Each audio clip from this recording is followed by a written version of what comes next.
I believe that the call of a lawyer is to really speak for those who cannot speak for themselves. And that's our call. And often those who can't speak for themselves are those who can't afford to hire a lawyer. So we should give our best to those. I believe we should give our best to those also.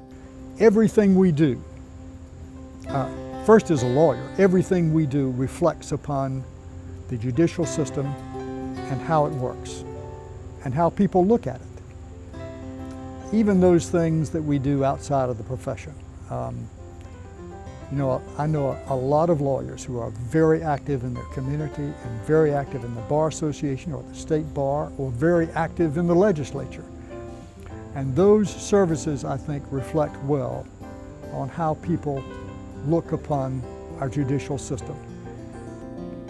Lawyers are more than just lawyers. They are people in a community, and that people in a community that people look to for leadership, whether it's in a church or in a civic club or in a neighborhood or in a school.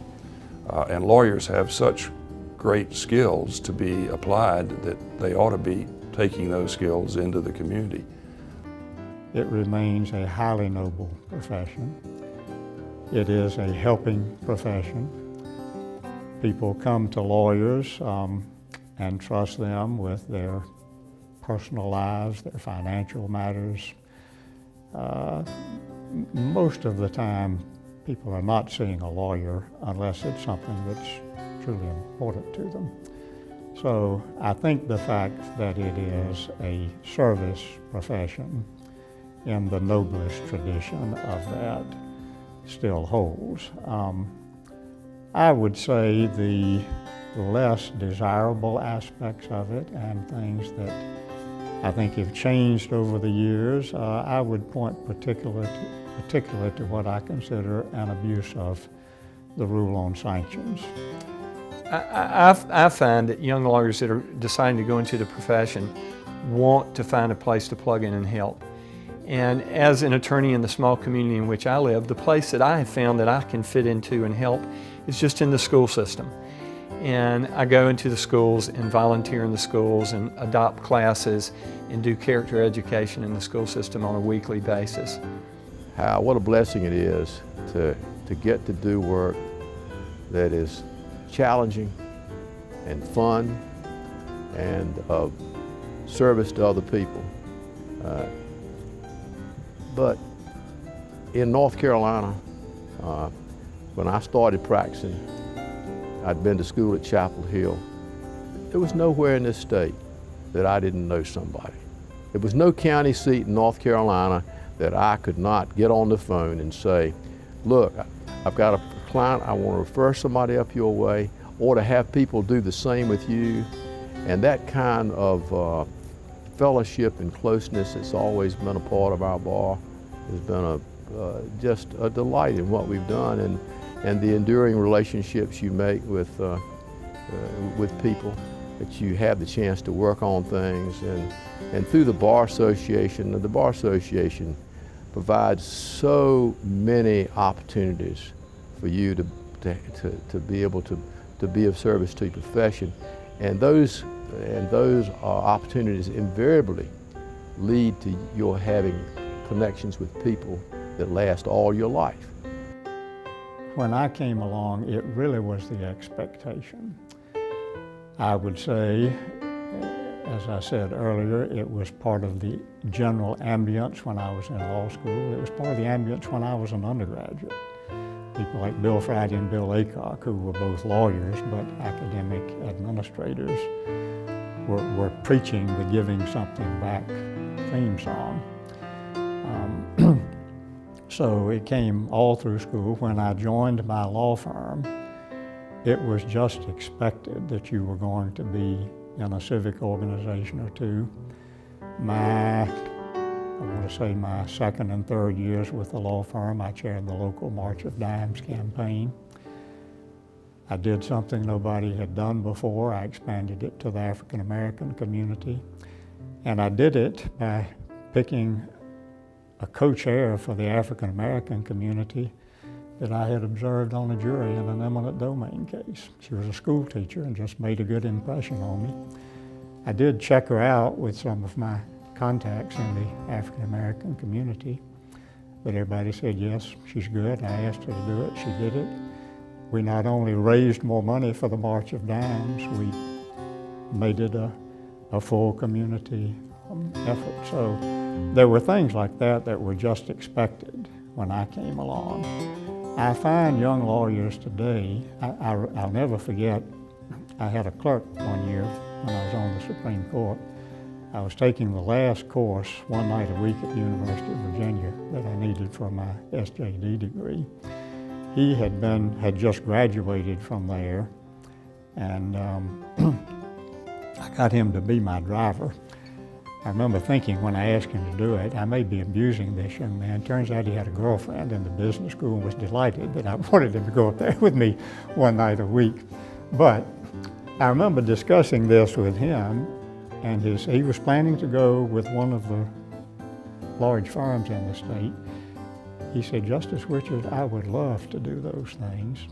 He said, but that firm has told me they expect X number of billable hours of me every year, and I don't see how I can do that and do these other things. So that's a difference. Now, mine was not a mega firm when I came along. There were 5 lawyers when I started there, and 12 by the time I left. But he really didn't see how he could do that, and I think that's the case with many young lawyers these days. It's not universally the case. There certainly are still firms that encourage the civic endeavors, but it is not on the same plane it was earlier. It simply isn't. But for the grace of God, there go I. I believe that. I believe that those that have mentored me and gave me an opportunity and allowed me to thrive, and if it wasn't for those people that had done things for me, I would not be where I am today. Whether that is the ability to do positive things in my community or the ability to provide for my family. There are people along the ways that have done things for me to allow me to be blessed as I am. And so there's a responsibility.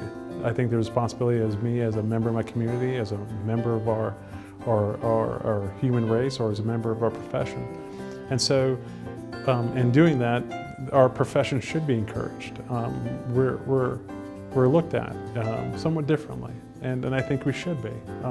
So those opportunities that we can do to further the profession and further the positive image of the profession, and also further the positive image of our profession outside the profession. Whether it's donating time for a nonprofit, or donating time for in the community, or donating resources, free legal aid, donating finances, money towards, worthy projects.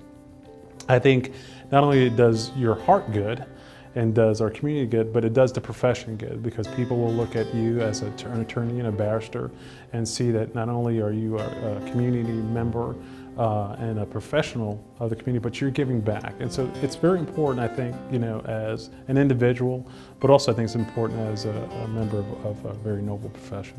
And I think it's folks who are practicing, men and women who are practicing, who first say, I'm going to do the right thing. I'm going to treat my clients right. I'm going to be driven first by doing a good job for them, even if it means that I'm not going to make quite as much money in the beginning. I think people that do that, they find that what kind of comes around goes around, and what goes around comes around, and that they will, over a period of time, will develop a reputation that they really care about their clients, and so business will come to them, and they'll have a better opportunity to be able to make a living, and the financial part will take care of itself. I think it's important to remember that if you can do something in the community, then you are a lawyer doing something in the community, and that reflects well. And that can be something fairly minor. It can be coaching an Optimist soccer team.